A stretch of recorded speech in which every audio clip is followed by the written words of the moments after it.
आजम साहब, मैं लौट रहा हूं क्योंकि हमारे साथ दानिश अंसारी जी फिर से जुड़ गए। दानिश अंसारी जी, चर्चा हमारी इसी मुद्दे पर हो रही है। सबसे बड़ा सवाल यह है कि जो वक्फ बोर्ड है उसमें मुस्लिम होने चाहिए, लेकिन उसमें गैर हिंदू की एंट्री हो रही है। यह सबसे बड़ा कहीं ना कहीं मुस्लिम सवाल उठा रहे हैं और विपक्ष भी यही सवाल उठा रहा है। नहीं, देखिए, इस पे सवाल उठाने की कोई जरूरत ही नहीं है। आज देश के हमारे गृह मंत्री जी ने भी सदन में स्पष्ट किया, संसद में स्पष्ट किया कि ये वक्फ अमेंडमेंट एक्ट ये मुस्लिम समाज के डेवलपमेंट के लिए इस्तेमाल होगा। वक्फ अमेंडमेंट एक्ट के माध्यम से मुस्लिम समाज के विकास को हम सुनिश्चित करेंगे। जो अवैध इंक्रोचमेंट वक्फ के लैंड पे होता है उसको हम इंक्रोचमेंट से मुक्त करेंगे। वक्फ की जो बॉडी है, वक्फ बोर्ड का जो फॉर्मेशन है, उसमें मुस्लिम महिलाओं का और पासमानदा पिछड़े मुसलमानों की सहभागिता सुनिश्चित करेंगे। वक्फ बोर्ड की लैंड पे हम उसके मुस्लिम समाज के बेटरमेंट के लिए स्कूल, कॉलेज, हॉस्पिटल खोलना चाहते हैं। इसमें क्या गलत है? वक्फ बोर्ड के लैंड पे हम डेवलपमेंट के काम करना चाहते हैं, मुसलमानों के डेवलपमेंट का काम करना चाहते हैं, स्किल डेवलपमेंट सेंटर खोलना चाहते हैं, जिससे जो है हमारे महिलाओं को, मुस्लिम महिलाओं को उसका लाभ मिले। इसमें क्या गलत है? प्रॉपर ऑडिटिंग वक्फ बोर्ड की होनी चाहिए। जी, ये तो सब पता है, ठीक है, ये तो हम सुबह से सुन रहे हैं। अब ये बताइए ना, गैर मुस्लिमों की एंट्री पर जिस पर विवाद हो रहा है कि ये 2 सदस्य क्यों होंगे गैर मुस्लिम? अच्छा, ये बताइए, जो ये बात कह रहे हैं, हाँ, उनको ये बात सवाल पूछिए कि क्या वक्फ बोर्ड कोई धार्मिक बोर्ड है क्या? वक्फ बोर्ड कोई धार्मिक बोर्ड नहीं है। वक्फ बोर्ड एक एडमिनिस्ट्रेटिव बोर्ड है, एक प्रशासनिक बोर्ड है। वक्फ बोर्ड जब प्रशासनिक बोर्ड है तो उसमें इस तरीके की बातें क्यों कर रहे हैं? कहीं भी किसी भी वक्फ बोर्ड की जो लैंड है उसके मैनेजमेंट में कोई नॉन मुस्लिम लाने की बात नहीं की जा रही है। अंसारी साहब, मैं समझ गया, यही मैं समझाने की कोशिश भी कर रहा हूं लाखों करोड़ दर्शकों को। भाई वो वक्फ बोर्ड है, एग्जांपल भी दे दूं। वक्फ बोर्ड उत्तर प्रदेश में वक्फ बोर्ड जो है माइनॉरिटी डिपार्टमेंट के अंडर में आता है, उसकी एसीएस नॉन मुस्लिम है। तो इसमें आपको इसमें क्या वक्फ बोर्ड का जो ट्राइब्यूनल है उसमें जो जज है वो नॉन मुस्लिम है पहले से। मेरे ज़हन में एक सवाल आया, वो तो ठीक है, आपको लोग भी सुन रहे हैं और जो यहाँ लोग हमारे मेहमान बैठे वो भी सुन रहे हैं। लेकिन अंसारी साहब, मेरे मन में एक सवाल आया, ठीक है, अब कल को सनातन बोर्ड बन जाएगा तो उसमें दानिश अंसारी क्या उसमें बोर्ड में शामिल हो पाएंगे क्या? मान लीजिए, क्योंकि सनातन बोर्ड की भी तो मांग उठी रही है ना। देखिए, आज अभी वक्फ बोर्ड के फॉर्मेशन की हम बात कर रहे हैं। हाँ। वक्फ बोर्ड एक एडमिनिस्ट्रेटिव बोर्ड बॉडी है, सबसे पहले क्लियर हो जाना चाहिए। वक्फ बोर्ड के प्रशासनिक इस बॉडी में पहले से ही ये सिस्टम है कि जो हमारी वर्तमान में देखिए एसीएस जो मैंने एग्जांपल दिया वो नॉन मुस्लिम है। इसी तरीके से जो जनपदों में जिला अधिकारी के हस्तक्षेप की बात ये लोग कर रहे हैं, तो डिस्ट्रिक्ट लेवल पे डीएम के पास पहले भी डीएम इसकी देखरेख करता है। जो सर्वे आयुक्त होता है वो जिलाधिकारी इन सब चीजों को देखता है। इसके अलावा जो वक्फ बोर्ड के जो डिस्प्यूट्स होते हैं ट्राइब्यूनल के अलावा वो और भी कोर्ट्स में चैलेंज हो जाते हैं, ये कोई नई बात नहीं है। इसके अलावा जो उसकी प्रॉपर ऑडिटिंग होगी तो उसका प्रॉपर ऑडिटिंग से उसका रेवेन्यू जनरेट जो होगा वो कोई गवर्नमेंट नहीं लेगी, वो वक्फ बोर्ड के डेवलपमेंट के लिए इस्तेमाल होगी। वो जो वक्फ की प्रॉपर लैंड है उसके व्यवस्थाओं के लिए इस्तेमाल होगी। इसके अलावा आप ये बताइए, सबसे इंपॉर्टेंट बात है कि वक्फ की लैंड का टोटल मार्केट वैल्यू अगर देखिए तो 1.25 लाख करोड़ से ज्यादा इसकी मार्केट वैल्यू है, लेकिन वहां से रेवेन्यू एनुअल कितना जनरेट हो रहा है? केवल 150 करोड़। 150 मुस्लिम धर्मगुरु यही तो कह रहे हैं कि वो कोई रेवेन्यू कमाने की जगह थोड़े, वो तो दान और वो तो धर्मार्थ के लिए दी गई है जमीन, वो रेवेन्यू कमाने के लिए थोड़े गई है जमीन। नहीं, ये बात समझिए, वक्फ बोर्ड की कई ऐसी जमीनें हैं जहां से रेवेन्यू आता है। ये पहले से प्रावधान है कि वहां का जो रेवेन्यू जनरेट होता है उसका जो वक्फ बोर्ड की अलग अलग जमीनें हैं, वो बोर्ड की कोई पर्टिकुलर जमीन कोई रेवेन्यू जनरेट, जहां जैसे दुकानें हैं, कहीं बहुत सारी जगहों पे दुकानें हैं वक्फ बोर्ड के लैंड्स पे जहां से इनकम आती है, जहां से किराया आता है, उसका 7% अभी प्रावधान है कि वक्फ बोर्ड में सेंट्रली जमा करना पड़ेगा। ये पहले से प्रावधान है। चले, दानिश अंसारी जी, देखिए, आप अल्पसंख्यक कल्याण मंत्री हैं और यूपी एक बड़ा स्टेट है। अंसारी जी, अल्पसंख्यक कल्याण मंत्री हैं और यूपी एक बड़ा स्टेट है, सबसे ज्यादा 27% के आसपास यहाँ वक्फ बोर्ड की जमीनें हैं। मैं जानना चाहता हूं आप लोगों को क्यों जरूरत पड़ गई इस वक्फ संशोधन बिल के संशोधन करने की, और साथ ही साथ इसके अब फायदे क्या होंगे? क्योंकि करोड़ों लोग आपको सुन रहे हैं टीवी पर, तो उनकी समझ में तो आना चाहिए कि भैया ये हो रहा था, अब ये हो जाएगा। बहुत अच्छा आपने सवाल पूछा। मैं बहुत सिंपल लैंग्वेज में आपके सवाल का जवाब दूंगा ताकि हमारे आम मुस्लिम भाई भी इसको समझ पाए। सबसे पहली बात तो ये जो अमेंडमेंट आ रहा है वक्फ में, ये पहली बार ऐसा नहीं आ रहा है। ठीक है, पहली बार वक्फ बोर्ड में अमेंडमेंट नहीं हो रहे हैं, ये एकदम ये सबको क्लियर हो जाना चाहिए। 1954 में, 1995 में, 2013 में तमाम ऐसे समय वक्त आए जब वक्फ बोर्ड के फॉर्मेशन में अमेंडमेंट्स हुए, तो पहली बार अमेंडमेंट नहीं हो रहा है। दूसरी बात, वक्फ क्या है? वक्फ जो है ये खुदा की प्रॉपर्टी है, इसका इस्तेमाल सामाजिक और धार्मिक वेलफेयर के लिए होना चाहिए। मुस्लिम समाज के धार्मिक वेलफेयर के लिए और मुस्लिम समाज के सामाजिक वेलफेयर के लिए इसका इस्तेमाल होना चाहिए। तो अब आप ये बताइए कि उत्तर प्रदेश का मैं एग्जांपल लेता हूं, सबसे बड़ा स्टेक होल्डर उत्तर प्रदेश है। 1.25 लाख प्रॉपर्टी है, 1,25,000 के लगभग हमारे उत्तर प्रदेश में प्रॉपर्टी है। उत्तर प्रदेश में 75 जनपद है, हर जनपद में वक्फ बोर्ड की प्रॉपर्टीज हैं, लेकिन उनकी प्रॉपर ऑडिटिंग नहीं है। वहां से क्या पैसा वहां जनरेट हो रहा है, कितने पैसे वहां से आ रहे हैं, उस पैसे की कैसे हैंडलिंग हो रही है, ये इसका कोई क्लियर मैकेनिज्म नहीं है। दूसरी बात, वहां पे मुतवल्ली बनाने का किस तरीके से फॉर्मेशन होता है, इसका कोई क्लियर पिक्चर नहीं है। तीसरी बात कि वहां पे प्रॉपर डॉक्यूमेंटेशन होना चाहिए। हम ये अच्छा कॉमन सी बात है, मैं अगर कोई जमीन लेता हूं या कोई भी जो भी पैनल में है या जो भी इसका विरोध कर रहा है, अगर वो कोई अपनी निजी जमीन लेता है तो उसकी रजिस्ट्री कराता है, उसका खारिज दाखिल कराता है, उसका राजस्व अभिलेखों में दर्ज कराता है। तो इसी तरीके से ये भी इस अमेंडमेंट के माध्यम से जो हमारी जमीनें हैं वो प्रॉपर उसकी ऑडिटिंग होगी, प्रॉपर डॉक्यूमेंटेशन होगा, ऑनलाइन वो सारी चीजें रजिस्टर्ड होगी, ताकि कहीं भी एक पारदर्शिता है, क्रिस्टल क्लियर एक व्यवस्था बने। हम चाहते हैं एक व्यवस्थित व्यवस्था बने, एक पारदर्शी व्यवस्था बने, ताकि सारे मुस्लिम समाज की भलाई के लिए ये वक्फ की संपत्तियां इस्तेमाल हो पाए। तो इसमें कहीं कोई गलती नहीं है। चलिए दानिश जी आपने समझा दिया, मैं दर्शकों को भी समझा दूं। दानिश जी अंसारी कह रहे हैं जो प्रॉपर्टी की देख रेख है वो सही तरीके से होगी, चीजें ऑनलाइन होंगी, सबका रिकॉर्ड होगा। ठीक है, ये बात मान ले, लेकिन अब सबसे अगला सवाल ये होता है ना अंसारी साहब कि मेरा भला क्या, मुस्लिमों का भला क्या? क्या आप वहां अच्छे मदरसे खोलेंगे? क्या वहां अनाथालय खोलेंगे? क्या वहां वृद्धाश्रम खोलेंगे?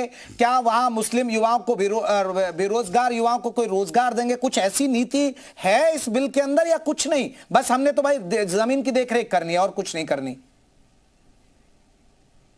निश्चित तौर पे इसी सकारात्मक भाव के साथ ये नीति आ रही है कि वक्फ बोर्ड की जो जमीनें हैं उसका प्रॉपर यूटिलाइजेशन, मैंने कहा उसका उपयोग सही होना चाहिए। जो खाली पड़ी लैंड है, अगर ये बताइए जो खाली पड़ी लैंड, वक्फ बोर्ड की जमीनें जो हैं वो अल्पसंख्यक बहुल क्षेत्रों में ज्यादातर होती हैं, तो अगर उन अल्पसंख्यक बहुल क्षेत्रों में वक्फ की लैंड पे अगर चैरिटेबल स्कूल्स खुलेंगे, हॉस्पिटल खुलेंगे, तो इससे वहां आसपास के इलाके में जो मुस्लिम गरीब मुस्लिम तबका है उसको फायदा मिलेगा, उसको अच्छी शिक्षा मिलेगी, उसको अच्छी स्वास्थ्य की व्यवस्था मिलेगी। अगर हमने वहां मिनी स्टेडियम खोला या स्पोर्ट्स एकेडमी खोली तो जो हमारे मुस्लिम समाज के अच्छे खिलाड़ी हैं उनकी प्रतिभाओं को आगे बढ़ाने का हमको मौका मिलेगा।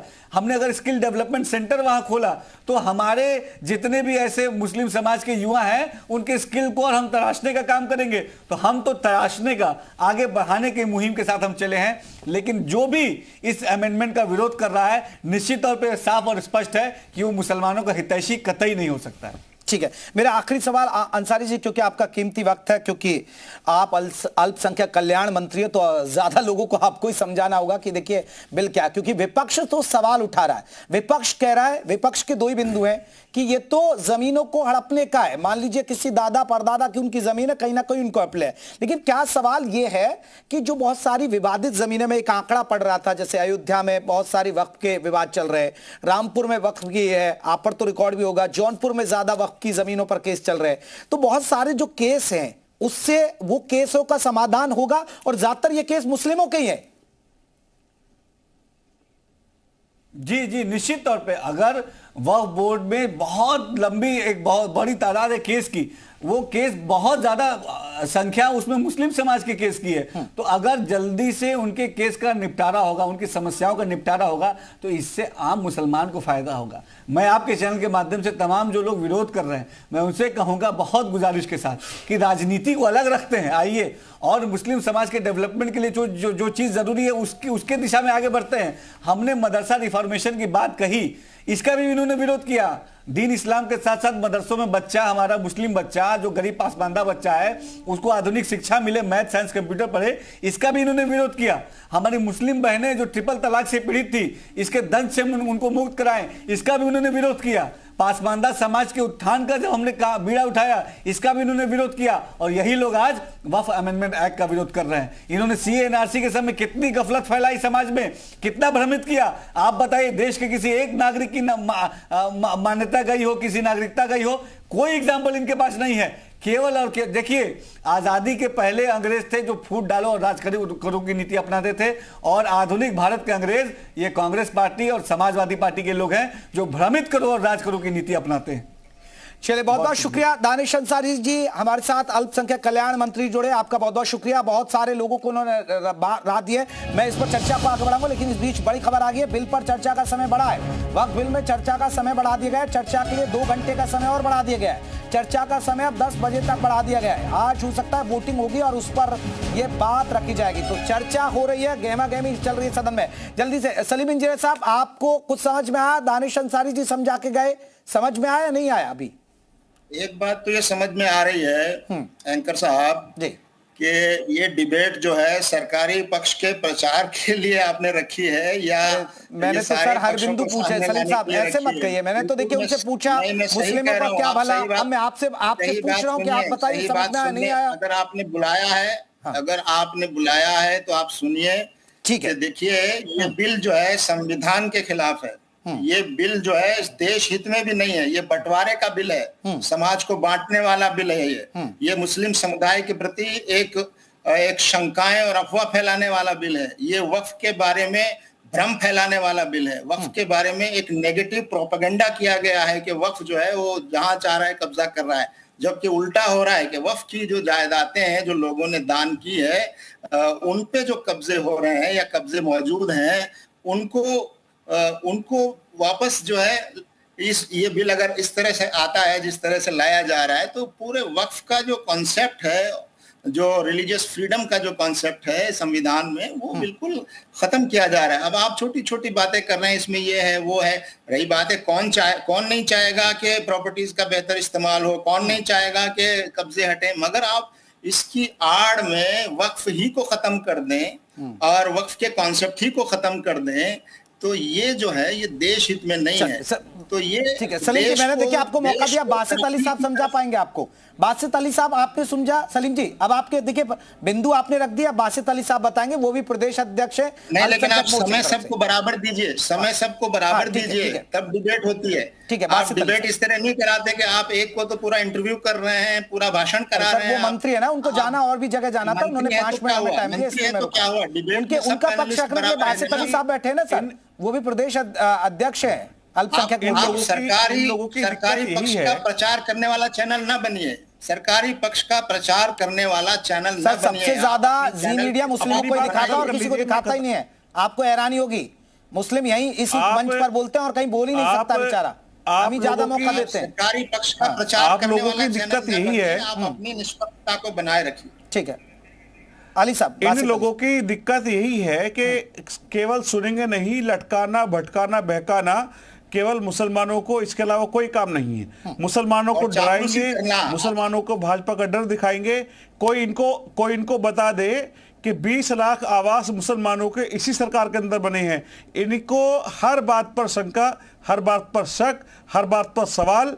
केवल अच्छी नियत अगर मोदी जी की होगी तो उसका साथ नहीं देंगे। अगर मोदी जी कह दें कि कल से इनको टॉयलेट करने के बाद हाथ धोने, तो ये हाथ धोना बंद कर देंगे, मैं गारंटी के साथ कह सकता हूं, क्योंकि इनकी नियत ही खराब है।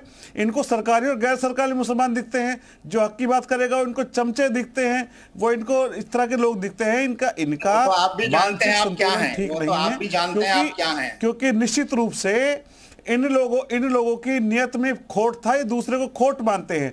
जिस तरह से इन्हीं के विधायक और सांसद अपने रिश्तेदारों को और अपने लोगों की जमीन बचाने के लिए सवाल संसद में और विधानसभा में उठाते हैं, सबूत के साथ मैं रख सकता हूं बात को, केवल इनको कुछ नहीं बासित अली साहब अभी देखिए, अभी समाजवादी पार्टी की तरफ से आजम खान साहब कह रहे हैं इतने साल बाद कैसे याद आई आप लोगों को? देखिए, हर बात का एक समय आता है, ये सही समय है और ये वक्त मुकर्रर हुआ है, इसलिए हुआ है। और निश्चित रूप से इनकी चिंता केवल यही है कि मुसलमानों का भला ना हो जाए, सरकारी जमीनें जो लोगों ने ली हुई हैं उन पर कब्जे न हट जाएं, जो वक्फ की जमीनों पर कब्जा है वो ना हट जाए, वो समाज की भलाई में लग जाए। मुसलमान पढ़ जाएगा और मुसलमान बढ़ जाएगा तो समाजवादी पार्टी को छोड़ देगा। ये मुसलमान को अनपढ़ रखना चाहते हैं, मुसलमान को इलिटरेट रखना चाहते हैं, तभी तो इनका वोटर रहेगा। ठीक है, इनकी आजम साहब जल्दी से जवाब दीजिए। आजम खान साहब को वोट बैंक बनाने की है। जेपी जी, परेशानी ये है कि भाजपा जिसका विकास करना चाहती है उसे विकास समझ में नहीं आता है। ये किसानों का विकास कर रहे थे, 3 काले कानून लाके, किसानों को बात समझ में नहीं आई। ये मुसलमानों का विकास करना चाहते हैं, मुसलमानों को बात समझ में नहीं आई। बहुत अफसोस है कि जिसका ये विकास करना चाहते हैं उसको समझ में नहीं आती है, उसकी बात नहीं सुनते हैं, ये अपना प्रोपेगेंडा चलाते हैं। अभी मंत्री महोदय बोल के चले गए, मंत्री महोदय ने ये नहीं बोला कि 8 साल में वक्फ के विकास के लिए उत्तर प्रदेश में क्यों प्रॉपर ऑडिटिंग नहीं हुई भाई? एसीएस इनका है तो प्रॉपर ऑडिटिंग करानी तो आजम साहब अब प्रॉपर ऑडिटिंग हो रही है तो क्या दिक्कत है? नहीं तो अब दिक्कत क्या है? किस बात का इंतजार कर रहे थे? नहीं तो आजम साहब अब हो जाए तो क्या दिक्कत है? लूटने की कोशिश है और लूटने आ रहा हूं मैं प्रियंका जी। भाजपा नेता जमीनों को लूटना चाहते हैं और ये होने नहीं पाएगा। कानून बन भी जाएगा तो ये होने नहीं पाएगा। इतना अरे आजम साहब एक आध बिंदु तो बता दीजिए ना कि इससे जमीन लूट जाएगी। भाई सलीम साहब पर जमीन है वक्फ की और इनकी ऐसे छीन ली जाएगी। चलिए आप कोई उदाहरण बता दीजिए, बताइए तो सही। बासित अली को जवाब देना पड़ेगा अगर ऐसा होता तो। ये कह रहे हैं जिस जमीन पे वक्फ बोर्ड हाथ रख देगा ऐसे ही वक्फ बोर्ड जमीनें ले लेता है क्या? वक्फ बोर्ड में रजिस्ट्रेशन की प्रॉपर प्रक्रिया आज भी है। जब कोई व्यक्ति रजिस्ट्रेशन एप्लीकेशन देता है तो वो डीएम के यहाँ जाता है, सर्वे कमिश्नर होता है, वो रिपोर्ट देता है, तब जाके वो वो लीगल आदमी है या नहीं है, तब जाके। प्रियंका जी देखिए आप भी विपक्ष के तौर पर विरोध कर रहे हैं, आजम साहब भी विरोध कर रहे हैं। कुछ ऐसा बिंदु तो बताइए ना जो समझ में आए। बासित अली साहब से हम पूछे कि भाई इस तरीके से आप जमीन छीन लेंगे। भाई एक चीज बताइए, यहाँ पर इतनी बड़ी बड़ी बातें करके गए कि वो जो है स्कूल खोलेंगे, फलाना करेंगे। अरे भाई जो सरकारी स्कूल है वो तो उत्तर प्रदेश में बंद हो रहे हैं। बस हाँ, दारूशालाएं खूब खुल रही हैं। इतनी दारूशालाएं खुली हैं जितनी शायद पिछली कितनी भी सरकारें मिला लीजिए, इतनी दारूशालाएं नहीं खुली होंगी। ये तो उत्तर प्रदेश का विकास है। अब पारदर्शिता, अब इन्हीं के एक मंत्री है मुख्तार अब्बास नकवी, उन्होंने इससे पहले कहा था कि 99% जो प्रॉपर्टी है वक्फ की वो ऑलरेडी डिजिटलाइज्ड है। मतलब वो उसका आपको डाटा कहीं पोर्टल पे पूरी तरीके से उपलब्ध है। तब क्या पारदर्शिता नहीं थी? तो ये भारतीय जनता पार्टी की सरकार मतलब कुछ और, खाने के दांत कुछ और दिखाने के दांत कुछ और है। अभी महिलाओं की बात कर रहे हैं। अरे भाई महिलाओं के लिए आप एक बिल लेके आए, नारी वंदन बिल। आपको पता है कि 50% नारी है इस देश में, हमको पता है 50% नारी है इस देश में, आपके दर्शकों को पता है, तो फिर क्यों नहीं लागू कर देते? अब उसके लिए क्या है कि वो परसिमन का वेट करेंगे और वो पता नहीं कौन से सन में, कौन से ईयर में उसको लागू करेंगे। भाई नियत काम करने की तो है नहीं। इससे पहले भी इन्होंने कहा कि भाई हम तो जो है ना 2 करोड़ रोजगार दे देंगे, किसानों की आय दुगनी कर देंगे। अरे ऐसे ही तो चलते हैं आप। हिंदुओं को तो आपने कुछ दिया नहीं, हिंदुओं का कोई ख्याल नहीं। हिंदुओं के लिए तो आपने आज तक कभी नहीं कहा कि जो है आपके जो पारदर्शिता की बात आप कर रहे थे, ये कुंभ मेले में जो बेचारे मर गए, आज तक उनको नहीं पता है कि नाम क्या है, उनका एड्रेस क्या है, कौन कौन लोग मर गए, उसमें तो पारदर्शिता आज तक आप दिखा नहीं पाए। आप बात कर रहे हैं कि आप मुस्लिमों की प्रॉपर्टी। प्रियंका जी अब ये दिक्कत क्यों आ रही है? आपको क्या दिक्कत है अगर कोई प्रॉपर्टी की देखरेख आए और वो सब एक सिस्टम के तहत आ जाए, एक सिस्टम में आ जाए, तो गलत क्या है? क्या कहा आपने? मेरा सवाल यह है कि एक प्रॉपर्टी की देखरेख का ये दावा कर रहे हैं, अगर वो सिस्टम में आ जाए चीजें तो गलत क्या है फिर? अरे भाई अपनी प्रॉपर्टी तो देख लीजिए। यहाँ तो आए दिन जो है देखते हैं कि आप बुलडोजर चलाते रहते हैं मुसलमानों की प्रॉपर्टी पे। अभी तो आपको कोर्ट ने जो है पूरी तरीके से जो है क्या कहते हैं कि एक डांट लगाई और 10-10 लाख रुपए आपने भरे, संविधान के ऊपर बुलडोजर चला दिया। ये तक तो सुप्रीम कोर्ट ने कह दिया, उसके बाद भी आपको लग रहा है कि आप प्रॉपर्टी बचाएंगे। ठीक है बासी साहब कांग्रेस का विरोध क्या मंशा नजर आ रही है? क्या मंशा नजर आती है आपको विरोध के पीछे? 80-20 जब करते हैं तब कहां से किसकी प्रॉपर्टी बचाते हैं? प्रियंका जी जवाब ले लेता हूं बासित अली साहब से। करते तब कहां से प्रॉपर्टी बचाते हैं? जब ये गोली मारने जैसे बयान देते हैं, कौन सी प्रॉपर्टी बचा रहे होते हैं? अरे भाई खाने के दांत कुछ और, दिखाने के कुछ और है। जब कुछ तो किया नहीं जा रहा, ना किसानों के लिए कर पाए, ना बेरोजगारों के लिए कर पाए। प्रियंका जी रुकिएगा, बासित अली आपकी बात का जवाब दे रहे हैं। कर दें, उनके ही तहसील बन जाए। अरे बेशर्मी की भी इंतहा होती है, इतनी बेशर्मी पता नहीं कहां से भारतीय जनता पार्टी लेके चली आती है। जब टैरिफ लग रहा है कि वो पूरी तरीके से, जो अमेरिका टैरिफ लगाए दिए दे रहा है, हमारा जो एक्सपोर्ट है पूरी तरीके से कम हो रहा है, इंपोर्ट हम बढ़ता चला जा रहा है, हम पूरी तरह से चाइना पे डिपेंडेंट हो जाते हैं। चाइना हमारे इनको ज्यादा समय देने से, इनके ज्यादा सवाल से राहुल गांधी पास नहीं हो जाएंगे। पप्पू फेल है तो पप्पू फेल ही रहेगा निश्चित रूप से। इनके जो सवाल है वो पूरा देश देख रहा है, इनको देश नकार चुका है, और इनको जो लटकाने भटकाने बहकाने का वो हम करेंगे। इनकी सरकार के उसमें राजीव गांधी कहा करते थे, जब मैं पैसा भेजता हूं तो 85% दलाल खा जाते हैं, 15% पैसे ही पहुंचते हैं, तो 15% वाले लोग हैं, 85% दलाली खा जाया करते थे। तो आज इन लोगों को दिक्कत है कि यदि सही प्रॉपर्टी सही लोगों के हाथ में होगी तो इनका काम कैसे चलेगा।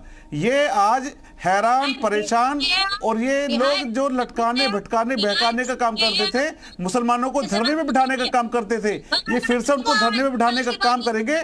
लेकिन इस बात से ना कानून वापस होना है, ना जो जमीनों का काम होना है, ना वो वापस होना है मुसलमानों की भलाई के लिए। और इन्हीं की सरकारों में 2% मुसलमानों को सरकारी नौकरी मिली थी, आज मोदी जी की सरकार में 4% सरकार की नौकरियां हैं। मुसलमानों को आज तमाम योजनाओं में 30 से 35% हिस्सेदारी है। ये बात ये लोग नहीं कह पाएंगे, ना जान पाएंगे।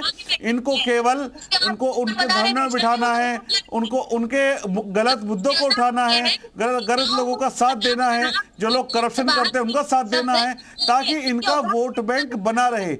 वोट बैंक की सियासत खत्म होनी है। एक बात कही कि मोदी जी ने कांग्रेस मुक्त भारत करने की बात कही, तो कांग्रेस मुक्त भारत हो रहा है और कांग्रेसी मुक्त भी हो जाएगा। जो इस तरह के लोग हैं जो दूसरों की बात नहीं सुनते, उनसे मुक्ति देश पालेगा। चले कारी अबरार साहब, आपने तो जेपीसी में भी राय रखी, आपने जानकारी दी, लेकिन आप तो आजम खान साहब मानने को तैयार हैं कि ये मुस्लिमों के हित में है ये बिल, ना प्रियंका गुप्ता मानने के हैं। तो डर क्या वाकई में ऐसा डर है जो आप जरा बताइए ना, क्या डर है? बिल्कुल कोई डर नहीं। डर सिर्फ और सिर्फ उन लोगों को है जो वक्फ बोर्ड की संपत्ति को लूटना खसोटना चाहते हैं। संपूर्ण भारत का राष्ट्रवादी मुसलमान आज मोदी सरकार का न सिर्फ शुक्रिया अदा कर रहा है, बल्कि आज जश्न मना रहा है। मुसलमान देश तो आजाद 1947 में हो गया था, लेकिन आज वक्फ बोर्ड माफियावाद से आजाद हो रहा है, वक्फ माफियाओं से आजाद हो रहा है। चलिए, सबके अपने तर्क है। अब देखिए बिल आता है, कितना फायदा होता है, कितना नुकसान होता है, लेकिन सियासत यहाँ वोट बैंक है। आप सभी मेहमानों का बहुत बहुत शुक्रिया। तो वक्त का बदला वक्त, इसी पर हम चर्चा कर रहे हैं। अब देखते हैं क्या आता है। अभी तो लोकसभा में, फिर राज्यसभा में, और फिर ये कानून बच जाएगा। तो यूपी मांगे उत्तर में बस इतना ही।